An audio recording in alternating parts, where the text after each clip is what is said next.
안녕하세요. 김유겁의 경제부동산입니다. 구독, 좋아요 부탁드립니다. 무주택자 큰일 났습니다. 부동산 모든 지표가 집값 급락하고 있는 상황에서 대선 이후 흐름이 완전히 뒤바뀐 상황입니다. 무엇보다도 윤 당선인이 재건축, 재개발, 리모델링 등 규제 완화, 세제와 대출 규제 완화, 분양가 상한제 폐지 등 집값 급등 요인이 시장 흐름을 뒤바꿔 놓은 것입니다. 집값 상승을 자극하는 공약에 대해서 언급이 없다면 또다시 8번째 여름 불장을 맞이할 수도 있습니다. 아직 시작에 불과하므로 걱정할 수준은 아닌데 모든 지표가 역전되고 있는 사실입니다. 유료상담은 010-3999-8808 전화 주십시오. 무주택자 큰일 났다. 벌써 집값 역전 대충격. 지금 전곡을 찔러야겠죠. 그러려면 집값이 이제 안정됩니다. 선우가 필요한 거예요. 공급 확대, 당연히 공급 확대 좋고 매물 유도도 해야죠. 그런데 이 공급 확대라는 면목으로 재개발, 재건축을 들쑤셔버리면요, 그건 무조건 폭등하게 돼 있어요, 집값. 그건 어린아이가 그런 정책을 쓰는 거예요. 어린아이가 집값 상승 정책 이거 폐지해야 합니다. 물론 문재인 정부에서 집값 상승 정책을 많이 폈어요. 그거 다 없애버려야겠죠. 그렇지만 꼭 필요한 정책이랄지라도 시장 자율화에 맡기는 정책일지라도 속도 조절이 필요하다. 자, 이거 한번 보실래요? 대선 이후 일주일 만에 벌써 서울 부동산 시장 들썩. 경향신문. 먼저 윤 당선인 집값 급등 4가지 한번 볼까요? 재건축, 재개발, 리모델링 이거 완화. 물론 장기적으로 이렇게 해야 돼요. 우리나라가 너무 규제가 많아요. 그런데 하필이면 이때 집값이 좀 완전히 식어버리고 좀 떨어진 다음에 해야지. 뭐가 급하다고. 용적률 500%, 안전진단 완화, 제초안 완화, 강남 재건축, 서울 1기 신도시. 당연히 이러다 보니까 집값 급등이 시작되어 버리는 거죠. 모든 불씨가 어디서부터 시작되는 줄 아세요? 재건축부터 시작돼요. 특히 강남 재건축. 그런데 뭐가 급하다고 이걸 자꾸 강조합니까? 나 이해가 안 가요. 이러면 무주택자들 또 2번 죽이려고? 두 번째, 분양가 상한제는 폐지하도록 내버려두지 왜 그건 또 되살린다고 해요. 보세요. 분양가 가격 택지비, 건축비 이하로 제한하는 게 분양가 상한제입니다. 물론 문재인 정부에서도 말만 분양가 상한제지 집값 엄청나게 분양가 높았잖아요. 솔직히 그것도 의심스러워요. 무늬만 분양가 상한제, 분양가는 엄청 높고. 그렇다고 하더라도 분양가 상한제는 유지를 해야 돼요. 그런데 분양가 이걸 폐지해버리면, 상한제를 폐지해보면 지 멋대로 분양한단 말이에요. 주변에 높은 시세를 악용해가지고 이 고분양가란 놈이 집값 급등을 유발하고 다시 또 고분양가 집값 급등, 이렇게 악순환이 반복됩니다. 세 번째, 대출 규제 완화. 지금 왜 집값이 떨어지고 있어요? 대출 규제 완화 때문에 떨어지는 거예요. 지금 문재인 정부가 잘하고 있는 거 딱 하나, 대출 규제. 금리 인상은 뭐 이제 한은에서도 결정하는 거지만 LTV 80%로 완화한다? DSR, DTI도 완화할 것이다? 대출 규제 완화하면요, 이거 집값 또 올라갑니다. 정신이 있어요, 없어요? 무슨 대출 규제를 완화한다고 그래요? 지금 젊은 층이 나 대출 안 해주니까 짜증냅니까? 집값이 비싸서 짜증내는 거지? 실수요자 2030. 그렇죠. 실수요자도 있을 수 있고 2030은 젊은 층들이 주로. 아파트 지금 관망하고 있는데 이걸 매입으로 전환시키는 결정적인 계기가 되는 게 이거예요. 대출 규제 완화. 이거 하면 안 돼요. 다주택 규제 완화, 보유세, 종부세, 취득세 완화. 다주택자들 뭐 세금 너무 지금 약간 사회주의적 부동산 세금 맞습니다. 좀 줄이는 건 저도 동감해요. 아니, 우리나라가 민주주의인데 민주주의처럼 갈 거 아니에요. 이 사회주의처럼 가면 되겠어요? 그런데 다주택 양도세 완화 이것도 좋아요. 그래야 매물 나오니까. 그런데 페널티가 없이, 그냥 페널티가 없으니까 급등 기대감에 매물 또 내놓지도 않을 거예요. 이 사람들 이제 완화 계속 하겠지, 이런 심보로. 집값 또 올라가죠. 당연히 페널티를 줘야죠. 어떤 페널티? 만약 2년 안에 1년 안에 안 팔면 당신들 보유세, 종부세를 어마어마하게 때려버리겠다. 이건 때려야 돼요. 그 사람들은 무주택자들의 집을 다 뺏어간 그런 사람들이잖아요. 아파트 급반등 언제까지 이어질까? 윤 정부 첫 해 집값은 단기 상승 불가피. 제가 이제 말투를 조절하지 않고 그냥 액면 그대로 여당이든 야당이든 중립에 섰기 때문에 그냥 퍼붓습니다. 사실 제가 한 말이 틀린 거 아니에요. 보시면 자, 지금 언론에서도 그러잖아요. 윤 정부 첫 해 집값 단기 상승 불가피. 본인이 지금 띄우는 정책만 쓰고 있으니 당연히 올라가겠죠.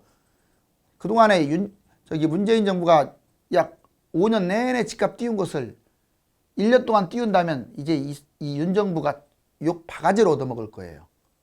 당연히 지금 좀 속도 조절해야 돼요. 왜 불을 지핍니까?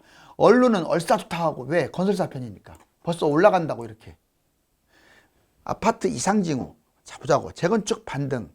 강남, 서울, 1기 신도시가 지금 반등하고 있어요. 두 번째, 강남이 뛰고 있다는 것은 아주 안 좋아요. 항상 재건축 뛰고 강남 뛰고 그 다음에 이제 수도권 중심 지역부터 쭉 번져나가거든요. 집값 기대감, 매물 수거. 매물이 지금 줄어들고 있어요. 매물 감소한다고 했잖아요. 서울 구별로 5%나 감소됐고 25개구 전역이 지금 매물이 증가하다가 다 감소하고 있어요. 왜? 이제 집값 올라갈 것이라고 생각하니까. 호가도 올라가고 있어요. 전국 급락세가 주춤되고 호가 상승이 확산되고 있어요. 매수세가 증가하고 있습니다. 대출 완화, 상승 불안으로 이제 매입하고자 하는 거예요. 이거 이러다 또 올라가겠네, 여름에. 집값 부추김. 또 이 부추김이 얼마나 심합니까? 언론, 전문가들, 지금 전문가들이 전문가가 아닙니다. 그냥 하수인이야. 저기 시행사라든가 어떤 건설사의 하수인이 하수인. 다 규제 풀라고 해놓고요. 규제 다 풀면 집값 폭등하라고? 속도 조절을 시켜야지. 집값 상승을 유도시키는 사람들이 언론 전문가들이에요. 2022년 경제부동산 3대 악재. 자, 그렇지만 제가 오늘 하고자 하는 말은 이거예요. 과연 그들의 뜻대로 지금 이제 좀 반등을 좀 했다고 해서 계속 올라갈 것이냐. 저도 계속 걱정을 했어요.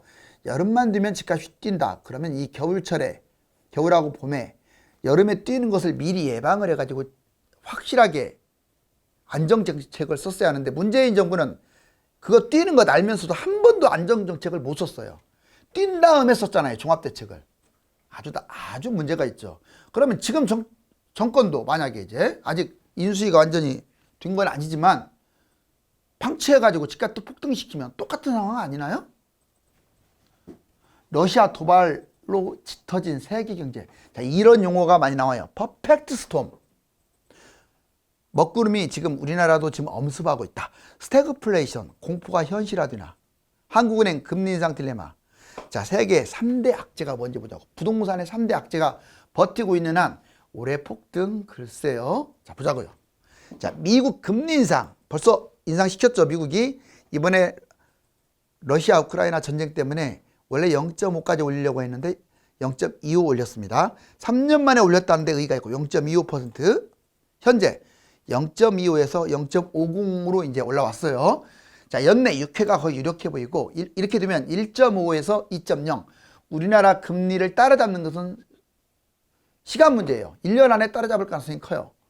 그래서 한은도 미국한테 뒤처지면 안 되니까 금리를 3차례 2.0% 이상까지 올릴 가능성이 있다.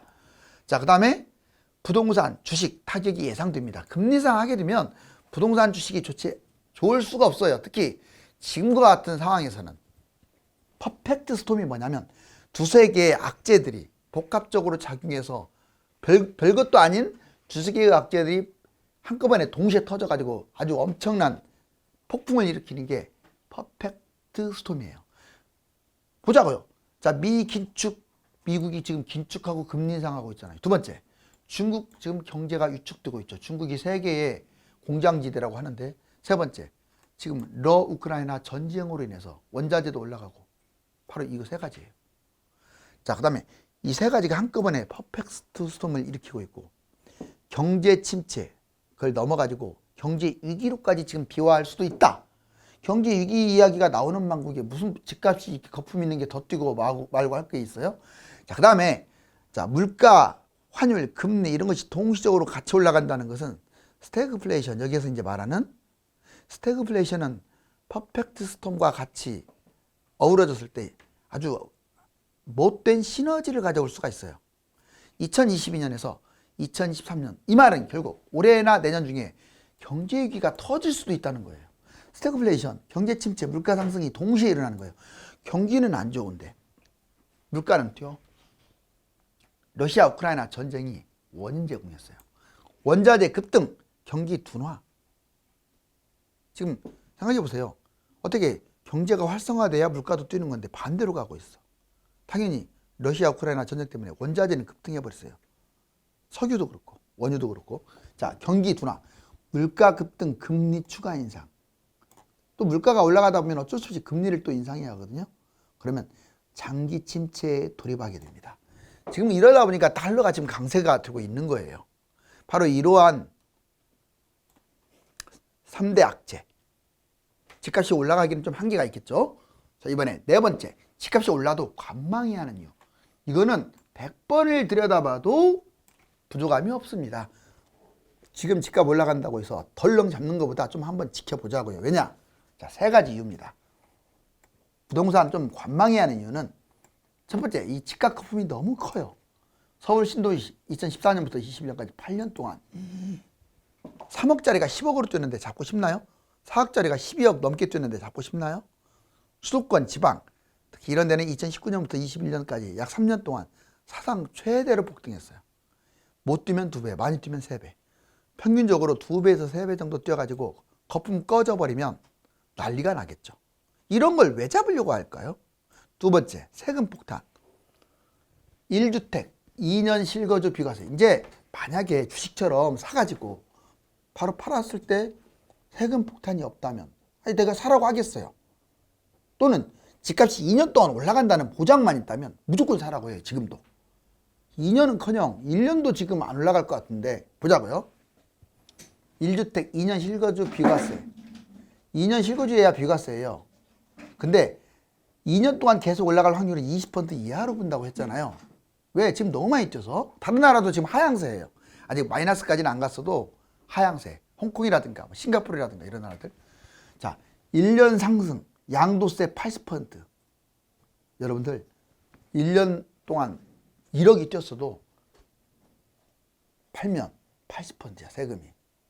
취득세, 복비까지 해가지고 2년 70%. 그리고 2년 동안 2년 넘게 끌고 갔는데 거주를 안 했다. 이것저것 해갖고 50%예요. 자, 지금 1억이 뛰는 것도 쉽지도 않지만 이렇게 뛰는 거 세금 내는데 왜 삽니까?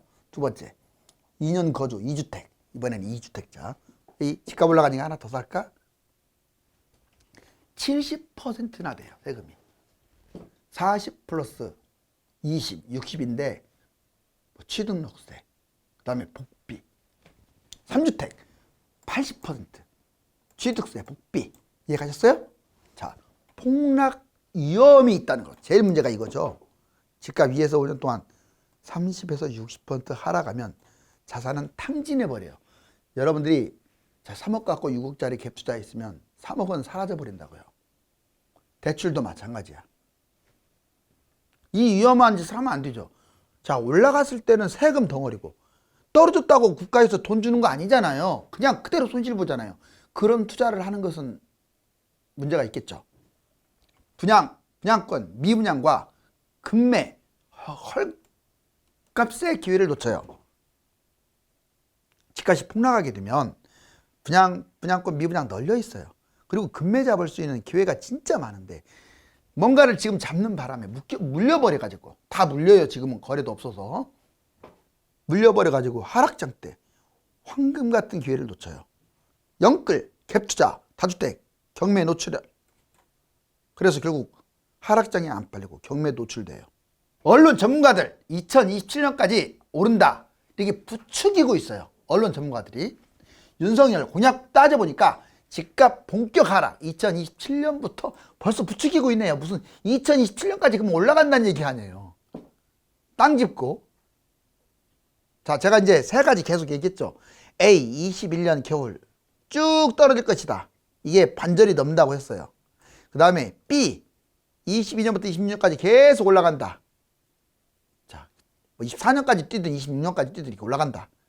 C, 올해는 윤석열 후보의 어떤 그 대선 공약이라든가 또는 여름철 지자체, 여름 폭등 이런 걸 감안했을 때 반등했다가 결국은 떨어진다. 뭐 폭등이 아니라 반등. C. 22년 상승 후 23년 대세하라. 이 셋 중에 하나인데 나는 A나 C일 확률이 높다고 보거든요. 이게 B가 좀 더 커졌어요. 왜? 지금 당선인이 어떤 말이라도 좀 해야 돼요. 집값이 반등하게 되면, 아직 저건 아니지만 이제 이게 속도 조절을 하겠다. 그리고 모든 걸 다 풀지는 않겠다. 이런 게 필요한데 그냥 가만히 있게 되면 이제 그 기대감으로 엄청나게 달아오를 수가 있습니다. 22년에 지금 현재 여기죠. 지금 잘 내려가고 있는 게 지금 이렇게 반등하고 있어요.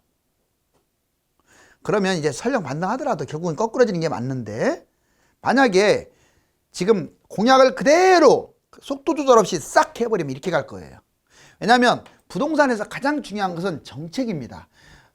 전문가가 못 맞췄다 이게 아니에요. 정부가 집값 띄우려고 하면요 아무도 못 잡아요. 그거 이해가세요? 여기 보세요. 시나리오. 금리 인상, 대출 규제, 대세 하락 신나게 잘 빠지고 있는 걸 왜 대출을 들쑤셔가지고 반등시키려고 합니까? 자, B는 규제 완화, 집값 장기 상승 지속. 규제를 완화하고 띄우는 정책을 쓰면 이렇게 또 올라가요. 세 번째, 규제 속도 조절 효율적 정책을 쓰면 반등하는 듯 하다가 결국은 떨어집니다. 우리의 최상의 시나리오는 A나 C죠. 확률은 높다고 봐요. 아직도. 자, 그 다음에 합리, 기준금리, 계단식 인상. 부동산 주식에게는 이게 금리 인상은 대악재 분명해요. 자, 미국, 우리나라, 한국 보면 여기까지 올라왔죠. 1.25. 근데 미국은 이제 처음으로 올려서 0.5입니다. 그런데 여기 밑에 보시면 이제 우리나라 뭐 1.25에서 한 2%까지 올라갈 거 아니에요. 그러면 미국도 한 6회 정도 하게 되면 2% 언저리까지 뛸 가능성이 커요. 그리고 미 연준 기준금리 0.25% 인상했고 외국인 발 빼고 자산버블 꺼질까? 꼭 그렇게는 보지 않습니다. 경제가 심각한 위기가 도래하지 않는 한은 자산 붕괴가 일어날 가능성은 없고, 다만 세계 유력한 나라들이 경제 위기가 터지게 되면 문제가 되죠. 여기 보시면 금리 인상 파란색 보세요. 쭉 수평으로 가다가 미국이 이렇게 올라왔죠. 이렇게 조금. 여기 보면 CPI가 여기까지 올라왔는데 당연히 따라갈 거예요. 이렇게. 그래서 올해 안으로 상당히 많이 올라갈 것이다. 이번에는 집값 부추기는 지하철 개통, 재건축 안전진단 완화. 정말로 보자고요. 22년 올해 진접선, 신분당선 1단계 신림선, 서해선. 23년 별내선, 서해선, 경강선. 24년 수도권 광역 급행철도 GTX-A, 인천도시철도 1호선, 수원발 KTX, 삼성동탄 광역 급행철도, 교외선, 수인선. 25년 7호선 연장, 인천발 KTX 직결사업, 유래선, 트램, 신안산선, 동북선, 월곡 판교선. 26년 동탄 인덕원선. 자, 이런 것들이 있는데 집값이 하락하게 되면 이거 의미가 없어요. 왜? 서울이 떨어지는데 무슨 이것 때문에 이게 경기도가 뛰겠어요? 절대 안 뜁니다. 다만 집값은 안 떨어지고 있는데 자꾸 이런 게 나오면 이게 불쏘시개가 돼요. 불쏘시개가. 자, 그래서 이런 어쩔 수 없이 이제 지하철이 하나의 방향, 이건 이미 잡혀져 있기 때문에 이걸 안 할 수는 없어요. 해야겠죠. 이게 본격화 되기 전에 집값을 좀 안정화시킬 노력이 필요해요. 지금 해야 할 일은 집값 안정화입니다. 대출해주고 재건축 재개발 규제 완화하고 이게 아니에요. 모든 목표는 집값을 떨어뜨리는 거예요. 지금. 자, 여야 앞다퉈 재건축 안전진단 완화, 재건축 사업 진행, 계획 수립, 정밀안전진단. 이 정밀안전진단에서 다 깨졌었거든요. 그러다 보니까 재건축이 좀 늦어졌어요. 저는 이거 늦어지는 거 그렇게 나쁘게 안 봐요. 왜? 겨우 4, 50년 돼가지고 무슨 건물 부수고 짓고 애초에 좀 외국처럼 50년, 60년, 70년, 100년까지 끌고 왔으면 좋겠어요. 부쉈다 세웠다. 그런데 가장 키포인트인 정밀안전진단을 갖다 아직 대폭 완화해버리면 이렇게 돼요. 더군다나 여기 보세요. 여야 앞다퉈 재건축 안전진단을 완화한다고 하잖아요. 그러면 불쏘시개 드는 거예요. 여당은 왜 그러냐? 지자체 선거 이기려고요. 아주 정치적인 이게 좀 문제가 있습니다. 제가 정치적 발언하는 거 아니죠. 왜냐? 여당, 야당 싸잡아서 욕하고 있잖아요. 아무튼 이렇게 됨으로써 재건축 속도가 상당히 빨라진다는 거예요. 그리고 주택 매매 심리, 반등. 자, 윤석열 세제 대출 공약. 자, 자, 전국 주택 매매 심리, 소비 지수 여기 보세요. 계속 떨어지고 있다가 자, 1월 달에서 2월 달 올라갔고 지금 3월 달에 좀 더 올라왔어요. 결국은 이게 심리하는 게 이렇게 올랐다 떨어졌다 잘 안 해요. 쭉 내려가다가 쭉 올라가는 형태로 가요. 여기 보면 종합부동산세, 양도소득세, 취득세 거의 세제 완화 쪽이 많아요. LTV도 거의 뭐 80% 해가지고 전반적으로 대출, 뭐 예외적인 상황에서 대출 규제 해준다고, 규제를 완화한다고는 하지만 예외도 있으면 안 되죠. 여기 보세요. 서울에 25개구를 다 해봤어요. 근데 이게 지금 3월 셋째 주에 매물 한번 보세요. 용산구가 제일 매물이 줄었어. 마이너스 5.4. 중랑구 마이너스 4.0. 지금 다 마이너스. 매물이 그전에는 플러스였잖아. 늘어났잖아. 여기 보세요. 자, 지금 서울이 25개구인데 24위 구까지 마이너스 0.7. 종로구만 매물이 그대로예요. 그러니까 전부 다 지금 매물이 줄었다는 뜻이에요. 왜 매물이 줄어요? 집값이 올라갈 것 같으니까 줄어드는 거 아니에요. 그러면 호가가 올라가고 그러면 시세 올라가고 실거래 올라가는 거예요. 한국 집값 거품 최고. 홍콩, 싱가포르. 여기 보면 우리나라 이게 서울이 있어요. 여기. 아시아에서는 1등입니다. 서울이. 집값 상승률 이렇게 많이 뛰었는데 얼마까지 더 뛰어야 할까요? 자, 한국처럼 무섭게 뛰더니 홍콩, 싱가포르도 집값 주춤 이렇게 많이 뛰다가 여기 보면 최근에 급속도로 냉각되고 있는 상황 보이시죠? 자, 이제 규제를 완화해야 하는데 만약에 이 규제를 완화를 하면 안 되는데 속도 조절을 해야 하는데 한꺼번에 해버리면 시한폭탄이 돼서 부동산 거품은 더 커질 것이고 뻥 하고 터질 거예요. 정부 정책은 집값이 많이 오르면 떨어뜨리는 정책을 써야 하고 많이 하락하면 회복하는 정책을 써야 합니다. 지금은 공급 확대라는 명분 아래 집값을 들쑤시는 아마추어 같은 정책을 펼치면 안 되며 속도 조절이 필요합니다. 감사합니다.